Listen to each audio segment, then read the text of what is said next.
बच्चों, आज हम लोग हिंदी रंगोली पाठ्य पुस्तक के पाठ 2 जीव दया के मसीहा पाठ को पढ़ेंगे। आइए देखें क्या है। सेवा और दया का संबंध केवल भूखे को रोटी और भिखारी को धन देने से नहीं है, है ना। सेवा दया का संबंध सिर्फ यही नहीं है कि हम भूखे को रोटी दे दें, खाना खिला दें और भिखारी को धन दे दें, तो यही सिर्फ सेवा और दया का संबंध नहीं है। किसी भी निराश या दुखी व्यक्ति को हम गले लगाकर उससे 2 शब्द तसल्ली के कहकर आत्मसंतुष्टि पा सकते हैं। रास्ते में पड़ा पत्थर जो किसी को लहूलुहान भी कर सकता है। मान लीजिए आप रास्ते में चल रहे हैं और रास्ते में एक पत्थर बड़ा सा पड़ा हुआ है और जो किसी भी व्यक्ति को ठोकर लगा के लहूलुहान कर सकता है, तो उसे हम क्या कर सकते हैं, उसे हटा सकते हैं, है ना। और फिर बारिश में जाते समय किसी को अपने छाते या कार में थोड़ी सी जगह दे सकते हैं, तो वो भी एक तरह की सेवा है। ठंडे पानी की बोतल तपती दोपहरी में धूप से झुलसते मज़दूरों या ठेले वाले को दे सकते हैं। यानी जो बहुत गर्मी का मौसम है, तपती दोपहरी है, उस समय जो मज़दूर काम कर रहे हैं या ठेले वाले जो कुछ सामान बेच रहे हैं, अगर हम थोड़ा सा पानी, ठंडा पानी उसे पिला दें, तो ये भी एक तरह का सेवा है। घायल कुत्ते के जख्मों पर अगर हम उसको मरहम पट्टी लगा दें, है ना, उसका घाव साफ करके मरहम पट्टी लगा दें, तो ये भी क्या है, एक तरह से सेवा का अंग ही है। आइए देखें कहानी क्या है। पश्चिमी जर्मनी का गुंसबाख गांव, ठीक है, पश्चिमी जर्मनी जो था वहाँ का गुंसबाख गांव था। वहाँ पे क्या था, 2 लड़के आपस में लड़ रहे थे। उसमें से एक था पादरी का बेटा और दूसरा मेहनत करने वाला मज़दूर का बेटा था। दो लड़के आपस में लड़ रहे थे। उसमें से एक पादरी का बेटा था और दूसरा जो मज़दूर करता है उसका बेटा था। पादरी के बेटे ने मज़दूर के बेटे को पछाड़ दिया, है ना। पछाड़ दिया मतलब हरा दिया। मतलब दोनों लड़ रहे थे और लड़ते लड़ते जो पादरी का बेटा था उसने मज़दूर का जो बेटा था उसको पछाड़ दिया, मतलब हरा दिया, और बोला, अब बोल, हार गया ना, मुझसे भला जीत सकता है। तो हारे हुए लड़के ने जवाब दिया, मुझे भी तेरी तरह मांस मक्खन खाने को मिला होता तो मज़ा चखा देता। मतलब तुम बड़े घर के बेटे हो, तुम्हें मांस मच्छी माखन दूध ये सब मिलता है, तो तुम्हारे अंदर शक्ति ज़्यादा है ना। अगर मुझे भी इस तरह का खाना मिला होता तो मुझ में भी शक्ति होती और मैं तुम्हें मज़ा चखा देता, यानी तुम्हें हरा देता। इतना सुनते ही पादरी का लड़का उसे छोड़कर खड़ा हो गया। यानी उसे लड़ रहा था, पकड़ा हुआ था, तो उसे छोड़कर वहीं पे खड़ा हो गया और मन ही मन पछताने लगा।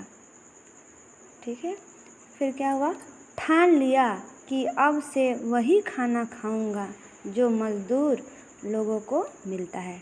ठान लिया यानी दृढ़ संकल्प कर लिया कि मैं भी अब से वही खाना खाऊंगा जो मज़दूर लोगों को मिलता है।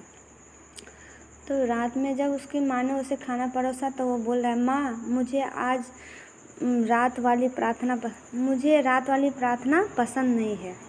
उसने बड़े आदर से अपनी माता से कहा।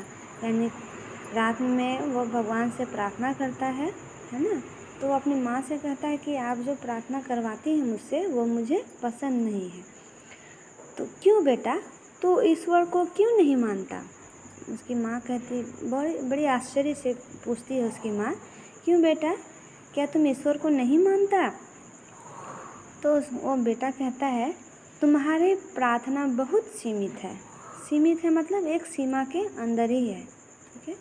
उसमें परिवार वालों के लिए ही दुआ मांगी जाती है। यानी जो तुम मुझसे प्रार्थना करवाती हो उसमें सिर्फ अपने ही परिवार वालों के, अपने जो परिवार के सदस्य हैं उसके लिए ही दुआ मांगी जाती है। क्या मतलब, मानव मात्र से प्रेम करना हमारा धर्म नहीं? बोल रहा है कि इस प्रार्थना का क्या मतलब क्या मानव से प्रेम करना हमारा धर्म नहीं है?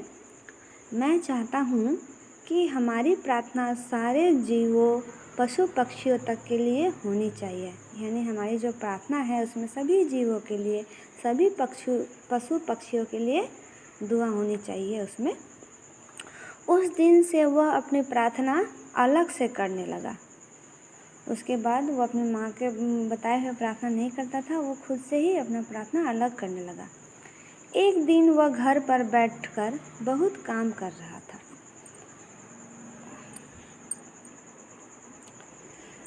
तभी एक वयोवृद्ध शुभचिंतक गुस्से में आ गए। वयोवृद्ध मतलब बड़ा बूढ़ा, है ना। शुभचिंतक यानी भला चाहने वाले, हितैषी, हित चाहने वाले, है ना। गुस्से में आ गए और बोले, अल्बर्ट, हमने सुना है तुम डॉक्टरी पढ़ने जा रहे हो। तुम जैसा धर्मशास्त्र का पंडित, संगीत का आचार्य अपने उपदेशों से बड़ा उपकार कर सकता है ना। वो बोल रहा है कि मैंने सुना है कि तुम डॉक्टरी पढ़ने जा रहे हो। तुम जैसा धर्मशास्त्र का पंडित मतलब धर्म की बातें करने वाला, धर्म पर चलने वाला, फिर संगीत का आचार्य अपने उपदेश से सभी का भला कर सकता है ना, सबका उपकार कर सकता है। तो तुमको डॉक्टरी पढ़ने की क्या ज़रूरत है? तो बोल रहा है वो, मैं डॉक्टर इसलिए बनना चाहता हूँ ताकि बिना मुँह खोले दीन दुखियों की सेवा कर सकूँ। मतलब मैं इसलिए डॉक्टर बनना चाहता हूँ कि बिना किसी के कहे, बिना कुछ मांगे, बिना कुछ कहे, मैं जो दीन दुखी है, गरीब है, उनकी सेवा कर सकूँ। अब क्या है, कुछ सालों बाद कुछ हुई है। देखिए, कुछ सालों बाद की कहानी है। कुछ सालों बाद एक मित्र ने कहा, तुम बड़े विचित्र आदमी हो। विचित्र मतलब चकित करने वाला। एक मित्र ने उनसे कहा कि तुम बड़े विचित्र आदमी हो। तुम अफ्रीका के जंगली लोगों के बीच जाकर क्यों रहना चाहते हो? वहाँ के लोग तो अशिक्षित, असभ्य है। अशिक्षित मतलब अशिष्ट, जो शिक्षित नहीं है। तो मित्र ने कहा, तुम तो बड़े विचित्र व्यक्ति हो। तुम अफ्रीका के जंगली जो लोग हैं उनके बीच जाकर क्यों रहना चाहते हो? वहाँ के लोग तो क्या है, अशिक्षित है, असभ्य है। असभ्य यानी जो सभ्य ना हो। तो इसका जिम्मेदार कौन है? वो बोल रहे हैं कि इसका जिम्मेदार कौन है? सारे यूरोप वाले। हमने उन पर अपना साम्राज्य स्थापित कर बड़ा अन्याय किया है। साम्राज्य यानी समूचा राज्य, है ना। जो वो अफ्रीका के लोग हैं वो अशिष्ट, असभ्य है, इसके जिम्मेदार तो सारे यूरोप वाले हैं। क्योंकि हमने अपने अब क्या किया है, अपना साम्राज्य स्थापित कर उन पर अन्याय किया है, तरह तरह के अत्याचार किए हैं उन पर। हम एशिया और अफ्रीका वालों के ऋणी हैं।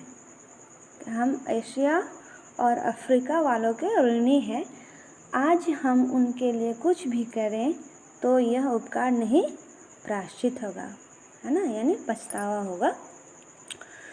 अफ्रीका के ग्रबन देश का लंबारेन नगर, ठीक है, अब आगे देखिए। अफ्रीका के ग्रबन देश का लंबारेन नगर है। वहाँ एक नया खुला अस्पताल है। वहाँ पे एक नया अस्पताल खुला हुआ है। सुबह का समय है। डॉक्टर हर पलंग पर जाकर मरीजों से मिल रहा है। ठीक है, सुबह का समय है और अस्पताल खुला हुआ है और डॉक्टर क्या कर रहे हैं, हर पलंग के पास जाकर मरीजों से मिल रहे हैं और फिर पूछ रहे हैं, रात तुम्हें नींद नहीं आई? तो नहीं आई डॉक्टर। तो मरीज़ बोल रहा है, नहीं आई डॉक्टर। तो फिर डॉक्टर पूछ रहे हैं, क्यों, क्या बात है? तो मरीज़ कह रहा है, रोज़ तो आप रात को मुझे नमस्कार कहने आते थे, कल रात नहीं आए। तो ऊपर दिए गए प्रसंग, मतलब ये जो ऊपर जो ये लाइन दी गई है ये वाली, है ना, तो इसमें क्या है, ऊपर दिए गए प्रसंगों से मानवता के जिस महान सेवक के जीवन की झांकियाँ देखने को मिलती है उनका नाम था अल्बर्ट श्वाइट्ज़र, है ना, श्वाइट्ज़र, अल्बर्ट श्वाइट्ज़र। वे क्या थे? ईसाई धर्म ग्रंथों के प्रकांड विद्वान और लेखक। जो ईसाई धर्म है, ईसाई धर्म ग्रंथों के बहुत बड़े लेखक, बहुत बड़े विद्वान। प्रकांड मतलब बहुत बड़ा, बहुत बड़े विद्वान और लेखक थे। बचपन में जब पादरी पिता ने, उनके जो पिता थे वो पादरी थे, है ना, पादरी पिता ने ऊनी कोट बनवा कर दिया तो उन्होंने उसे छुआ तक नहीं, उन्हें मतलब हाथ तक नहीं लगाया। उन्होंने कहा, जब मेरे गांव के अनेक बच्चों को वैसा कोट नहीं मिल रहा तो मुझे भी उनको पहनने का हक नहीं है ना। बोले कि अगर मेरे जो गांव के बच्चे हैं उनको वैसा कोट नहीं मिल सकता पहनने के लिए, तो मुझे भी ऐसा कोट पहनने का कोई हक नहीं है। बड़े होकर अल्बर्ट ने पीएचडी की। वे थियोलॉजिकल कॉलेज के प्रिंसिपल बने। उन्होंने कई पुस्तकें लिखी, बहुत सारी पुस्तकें लिखी उन्होंने। प्रसिद्धि और धन भरपूर मिलने लगा, है ना। कई सारी पुस्तकें लिखी, पीएचडी की, प्रिंसिपल बने, तो क्या हुए? बहुत प्रसिद्ध हुई, मतलब नाम हुआ और धन भी बहुत मिले। मगर उनके मन में संतोष नहीं था। इतनी ख्याति, प्रसिद्धि यानी नाम होने पर, इतने धन मिलने पर भी उन्हें संतोष नहीं था, मतलब संतुष्टि नहीं थी उनके मन में। उन्होंने डॉक्टरी की पढ़ाई की, पत्नी को साथ ले अफ्रीका के देहातों में चले गए। वो डॉक्टरी की पढ़ाई की और अपनी पत्नी के साथ लेकर, पत्नी को साथ लिए और अफ्रीका के जो देहात यानी गांव थे वहाँ चले गए। वहाँ पेड़ों की छाया के नीचे दवा बांटने लगे, है ना। वहाँ पे एक पेड़ के नीचे अपने सारे दवा लेके बैठ गए और जो भी मरीज होता, जो भी बीमार व्यक्ति होता, उनको दवा बांटने लगे तथा मरीजों की सेवा करते। इस तरह एक दिन अस्पताल की छोटी सी इमारत बना ली। तो धीरे धीरे क्या हुआ? अस्पताल की जो नींव होती है वो अस्पताल की छोटी सी इमारत बना ली। अस्पताल, छोटा सा अस्पताल बना ली उन्होंने। आज वहाँ 75 इमारतें हैं। आज वहाँ पे 75 इमारत है जहाँ चिकित्सक के आधुनिकतम साधन मौजूद है। जब उन्होंने छोटा सा इमारत यानी अस्पताल बनाया, उसमें कुछ भी व्यवस्था सही ढंग से नहीं था, लेकिन आज वहाँ पे क्या हो गया है? 75 इमारतें बन गए हैं, चिकित्सा के नए नए साधन मौजूद है वहाँ पे। अच्छी चिकित्सा के लिए जो जो आधुनिक चीज़ चाहिए वो सारे मौजूद है। फिर क्या हुआ? उन्हें शांति के लिए नोबेल पुरस्कार प्रदान किया गया। नोबेल पुरस्कार मिला उन्हें। पुरस्कार का सारा पैसा उन्होंने लंबारेन में एक कुष्ठ सेवा केंद्र में लगा दिया, है ना। कुष्ठ सेवा, कुष्ठ जो रोगी थे यानी वहाँ पे उन्होंने लगा दिया।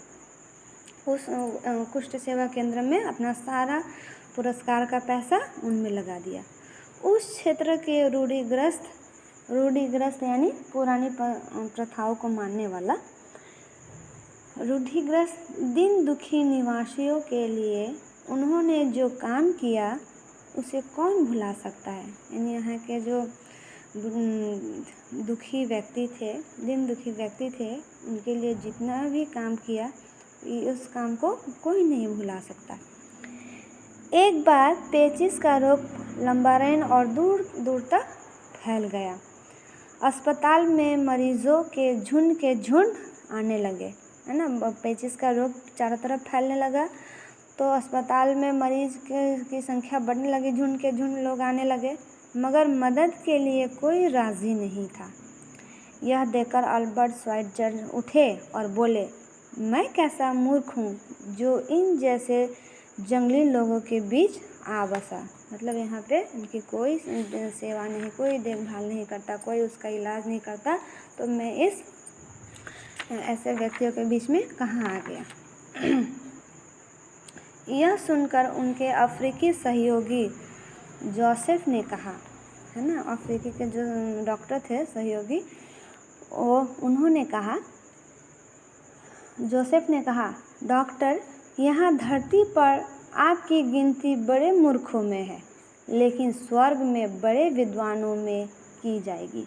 है ना, बोल रहे हैं यहाँ पे जो है आपकी गिनती जो है मूर्खों में की जा रही है, क्योंकि आप शहर छोड़कर यहाँ अफ्रीकी जंगल मतलब देहातों में आ गए हैं, तो इससे आपको सभी मूर्ख कहते हैं, मूर्खों में गिनती की जा रही है। लेकिन आपकी जो ये सेवा भाव है, इससे स्वर्ग लोक में यानी स्वर्ग में आपकी गिनती बुद्धिमानों में की जाएगी। उधर अकाल भी फैल रहा था, है ना, चारों तरफ बीमारी फैल रही थी, अकाल फैल रहा था। डॉक्टर पहले से ज़्यादा जोश के साथ जुट गए, है ना, सबका इलाज करने के लिए ज़्यादा जोश के साथ सभी डॉक्टर जो थे, ज़्यादातर डॉक्टर जोश के साथ उसमें सहयोग करने लगे, जुट गए उस कार्य में, मरीजों की सेवा करने में। हर मरीज को वे अपना आराध्य देव मानते थे। आराध्य मतलब पूज्य, पूजन, जिसकी पूजा की जाए, पूज्य देव की तरह मानते थे, पूज्य देवता की तरह मानते थे। अल्बर्ट ऑपरेशन भी किया करते थे, है ना, तो उसके पहले क्लोरोफॉर्म सूंघाना आवश्यक होता था। मतलब ऑपरेशन करने से पहले रोगी को बेहोश किया जाता था, तो उसे क्या किया जाता था, बेहोश करने के लिए क्लोरोफॉर्म सूंघाना पड़ता था, तो इससे मरीज बेहोश हो जाता था। यह देखकर अफ्रीकी लोग प्रेम से कहा करते थे, हमारा यह डॉक्टर जादूगर है, पहले यह लोगों को मार डालता है, फिर उनका इलाज करता है और उसके बाद उसे फिर से जिला देता है। मतलब वो अल्बर्ट को बोलते थे कि ये हमारा जो डॉक्टर है एक जादूगर है, ये पहले लोगों को मार डालता है। जब बेहोश करते थे ना क्लोरोफॉर्म सूंघा के, तो बेहोश करते थे तो उनको लगता था कि ये लोगों को मार डालते हैं। तो कह रहे हैं कि अफ्रीकी लोग कि ये हमारा डॉक्टर जो है जादूगर है, पहले लोगों को मार डालता है, फिर इलाज करने के बाद उसे जिला देता है, यानी जिंदा कर देता है। एक दिन अल्बर्ट चार्ल्स एंड्रूज के साथ कहीं जा रहे थे। चार्ल्स एंड्रूज को महात्मा गांधी ने दीनबंधु की संज्ञा दी थी।